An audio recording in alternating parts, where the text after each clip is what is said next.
अस्सलाम वालेकुम, welcome to the chemistry in course of biology.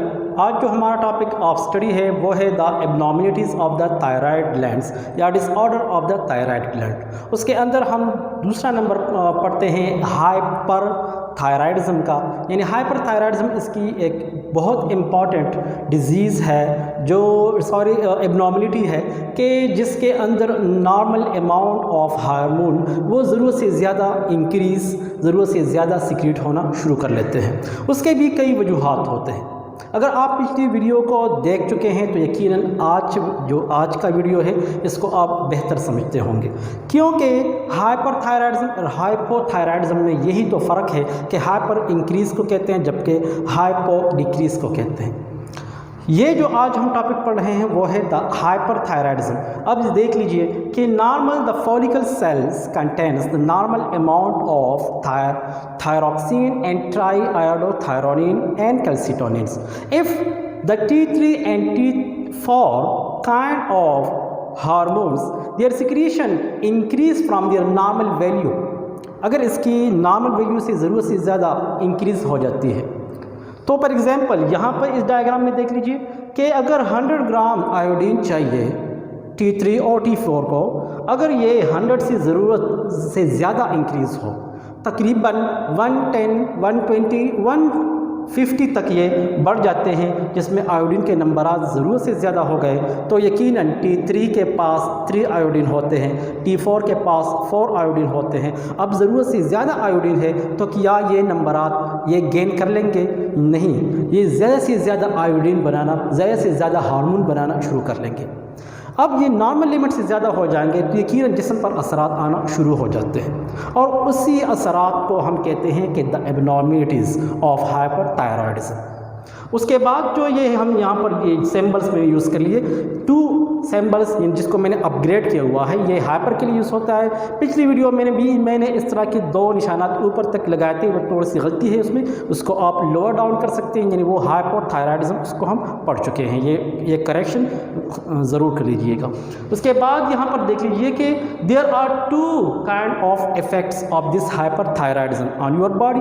2 किस्म के इफ़ेक्ट है हमारे जिस्म पर कर लेते हैं। अब कौन कौन से इफ़ेक्ट कर लेते हैं? फॉर एग्जांपल एक तो ये कर लेते हैं कि ट्यूमर्स या excessive growth of your normal sales inside the thyroid glands.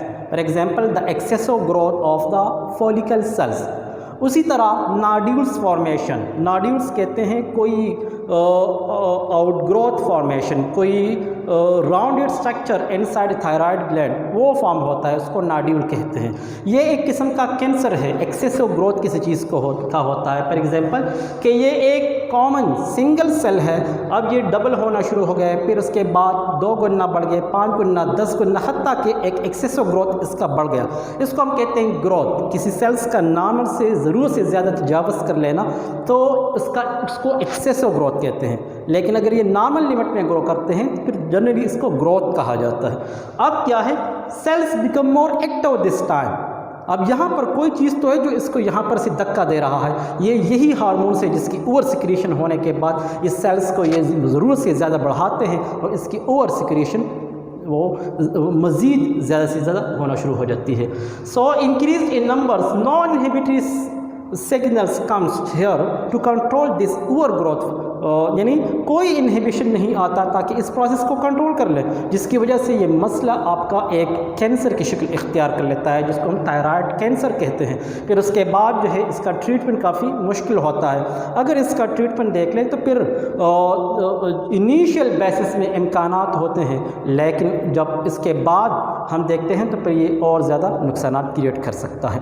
उसके बाद हम देख लें कि ये जो साइज़ में इसकी इंक्रीज़ हो गई, एक तो यहाँ पर से ये नोड्यूल बनना शुरू हो गए, लेकिन दूसरे नंबर पर हमारे जिस्म के अंदर ग्रेव्स डिजीज़। ग्रेव डिजीज़ क्या है? इसको कहते हैं the toxic goitre. Grave disease यही है कि जब आपके फॉलिकल सेल्स यहाँ पर देख लें, इसका साइज़ पहले जितना था वो थोड़ा सा कम होने लगा है, लेकिन वजह कि यहाँ पर 100 ग्राम में आयोडीन थे, अब 120 ग्राम में बढ़ गए।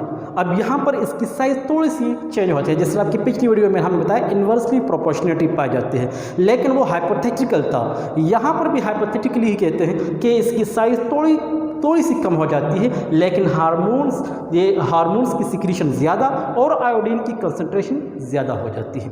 फिर उसके बाद क्या होता है कि ग्रेव्स डिजीज़ इंसान पर आ जाते हैं। अब ग्रेव्स डिजीज़ में होता क्या है, आमतौर पर it is an auto immune disorder. Auto immune disorder क्या होता है, हमारे इम्यून सिस्टम की कुछ अपनी गलतियाँ कि जब वो WBC से मुख्तलिफ एंटीबॉडीज़ बना लेते हैं और वही एंटीबॉडीज़ हमें ही नुकसानात देना शुरू कर लेते हैं, तो इस किस्म की एबनॉर्मलिटी ऑटो इम्यून डिसऑर्डर कहा जाती है। तो क्या है कि body produce abnormal antibodies that stimulate the thyroid glands to secrete more amount of T3 and T4, ताकि यही एंटीबॉडीज़ सीधा जाते हैं थायराइड ग्लैंड्स के पास, यानी ब्लड में पास होने के बाद जाते हैं और यानी ब्लड में पास हो जाते हैं और ज़्यादा से ज़्यादा T3 और T4 को स्टिमुलेट करते हैं। What will be the symptoms of these Graves' disease? Although it is a common disease, but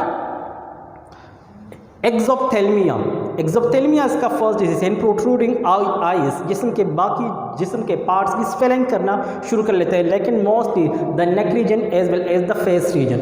इसी तरह एक्सेस स्वेटिंग, जिस्म से बहुत ज़्यादा पसीना निकलना शुरू हो जाता है। इसी तरह वीक मसल्स जो है इंतहाई कमज़ोर हो जाते हैं। सेंसिटिविटी टू हीट उसमें आ जाता है, लेकिन अगर उसको बहुत ज़्यादा कोल्ड है, बहुत ज़्यादा वार्मथ है, तो इंतहाई तेज़ी से उस पर इफ़ेक्ट कर लेता है, न बहुत कोल्ड को बर्दाश्त कर सकता है, ना बहुत वार्म को बर्दाश्त कर सकता है। तो इस तरह की एक सेंसिटिविटी जिस्म पर आ जाती है। एक तो स्वेलिंग भी जिस्म पर ज़्यादा है, तो एक इंसान ऐसा लगता है जैसा कि थोड़ी सी ओबेसिटी का शिकार है, लेकिन यह नीचे बॉडी की नहीं बल्कि ऊपर ये जो चेस्ट रीजन है, नेक और फेस स्ट्रक्चर, यहाँ पर थोड़ी सी इंसान की वो स्वेलिंग ज़्यादा हो जाती है। लॉस ऑफ एपेटाइट, जब बहुत ज़्यादा ये मसला गंभीर हो जाता है तो फिर इंसान भूख का शिकार हो जाता है, भूख इंसान से चला जाता है। इंसान अगर खाना पसंद भी करता है तो भी दिल नहीं चाहता कि इसको मैं खा लूँ, पता नहीं वजह क्या है, शायद ये इंसान के दिमाग पर कोई चेंज आ जाता है।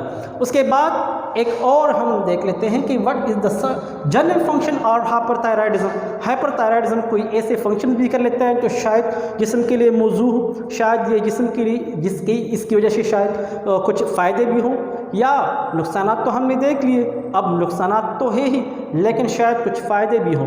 यहाँ पर इसके अंदर हमने फ़ायदे नहीं डिस्कस किए, यहाँ पर मैंने डिस्कस किए हुए कुछ ऐसे फंक्शन जो डिफरेंट किस्म के हैं। For example BMR, basic metabolic rate, it become increase. हमारे जिस्म में अगर ज़रूरत से ज़्यादा मेटाबॉलिज्म इंक्रीज़ होता है तो what is metabolism means anabolism and catabolism, the production of food substances and the destruction of food substances. अब प्रोडक्शन तो हमारे जिस्म में नहीं लेकिन डिस्ट्रक्शन ज़रूर होता है। हमारे जिस्म में कुछ चीज़ें स्टोर हो जाती हैं ग्लाइकोजन की शक्ल में, हमारे जिस्म में वही ग्लाइकोजन फिर डिस्ट्रॉय होने लगता है, उससे ग्लूकोज बनते हैं और फिर उससे हमें एनर्जी हासिल हो जाती है। इस तरह के जिस्म के अंदर ये जो मुसलसल जो क्या है कंस्ट्रक्शन एंड डिस्ट्रक्शन की प्रोसेस है, इसको हम कहते हैं द मेटाबॉलिज्म प्रोसेस। तो बेसिक मेटाबॉलिक रेट इंक्रीज़ होना शुरू हो जाता है। मेटाबॉलिज्म इंक्रीज़ तो यकीनन आपके जिस्म के अंदर मोर अमाउंट ऑफ आयोडीन आना शुरू हो जाते हैं और वही फिर मसला खड़ा कर देते हैं। इसी तरह यहाँ से BMR से R को पकड़े तो RBCs रेड कलर के एरिथ्रोसाइट्स होते हैं, इसकी प्रोडक्शन भी इंक्रीज़ होना शुरू हो जाती है। यहाँ पर C को मैंने पकड़ लिया तो कार्बोहाइड्रेट्स, लिपिड्स एंड प्रोटीन्स, इसकी मेटाबॉलिज्म भी तेज़ हो जाती है। और इसी तरह प्रोटीन्स की एक फॉर्म है कैल्सिटोनिन यकीनन हम बार बार इसके नाम पढ़ चुके हैं लेकिन इसका काम नहीं पड़ा, जो इंशाल्लाह इसके बाद जो वीडियो है उसके वो तकरीबन हम कैल्सिटोनिन पर पढ़ते हैं कि कैल्सिटोनिन क्या है। नहीं, कैल्सिटोनिन कैल्सी से निकला है, कैल्शियम। तो जिस्म के अंदर ये कैल्शियम के नंबरात ब्लड के अंदर बेसिकली ये बढ़ा लेते हैं। इसी तरह increase water and electrolyte balance inside your body, ये भी इसके फंक्शन में शामिल है। So dear friends and students, आज के लेक्चर के अंदर हमने एबनॉर्मलिटी पढ़ी किस चीज़ की, थायराइड ग्लैंड की। कौन सी? वो भी हाइपरथायराइडिज्म, जब normal secretion of thyroid glands यानी T3 T4 वो ज़रूरत से ज़्यादा एक्सेस कर लेता है, फिर उसकी वजह से जिस्म पर कौन से डिजीज़ या डिसऑर्डर्स या सिम्टम नज़र आते हैं वो यकीनन आप इस लेक्चर में पढ़ चुके हैं। उम्मीद है कि इसको आप बेहतर समझे होंगे।